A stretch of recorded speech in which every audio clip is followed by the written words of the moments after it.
আমরা নিজেরা দড়ি দিয়ে করতে বাধ্য হলাম।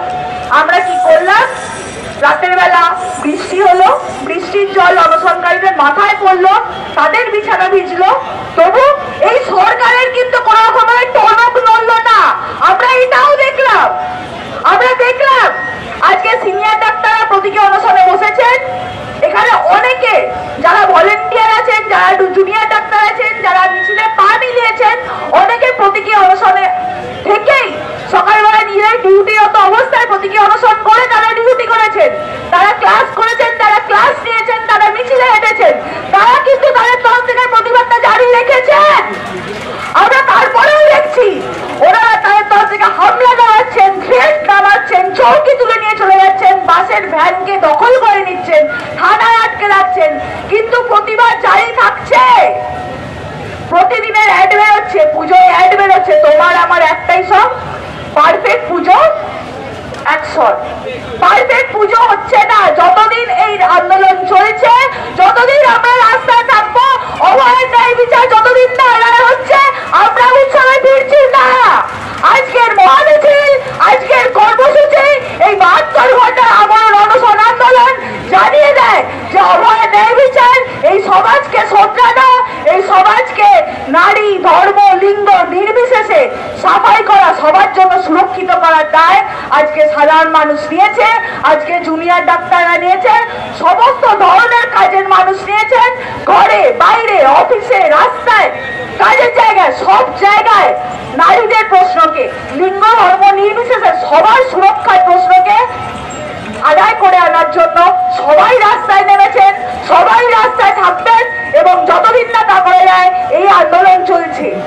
যেভাবে আমরা কি পেয়েছি, আমাদেরকে বলা হয়েছে আমরা নাকি রোগীদের শত্রু, অথচ আমাদের যে 10 দফা দাবি আছে, সেই 10 দফা দাবিতে আমরা শুধু আমাদের কথা বলিনি, আমরা কলেজে ইলেকশন চাইনি।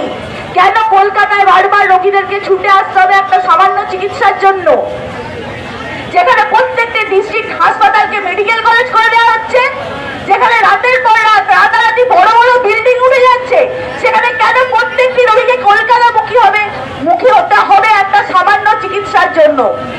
কেন একটা রোগীকে একটা সামান্য বেডের জন্য ঘুরে বেড়াতে হবে একের পর এক হাসপাতাল?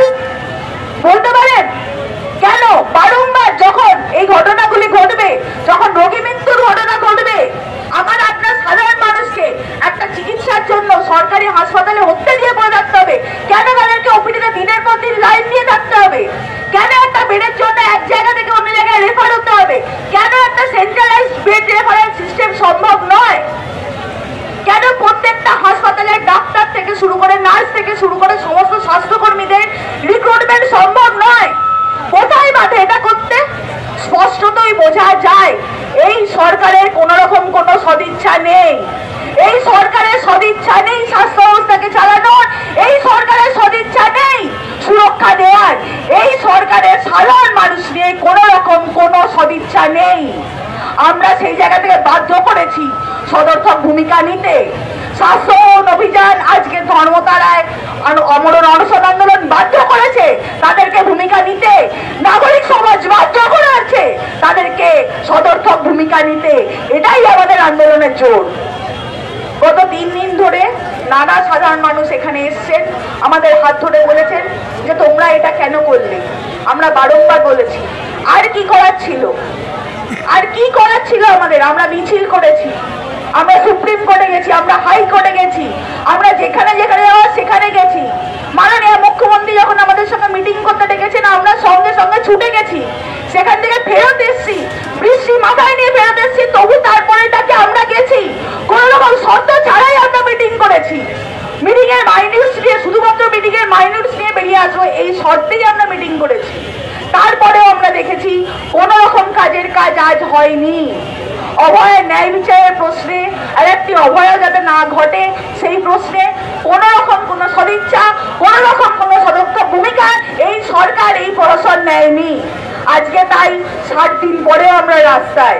পুজো কেন? এরপরে যতদিন পারবো ততদিন আমরা রাস্তাতেই থাকবো। তবু এই আন্দোলন কোথাও থামছে না যতদিন না আমাদের প্রত্যেকটি দাবিকে সুরক্ষিতভাবে আদায় করে আনা যাচ্ছে, যতদিন না সমাজকে সুরক্ষিত করা যাচ্ছে, এই আন্দোলন চলছে।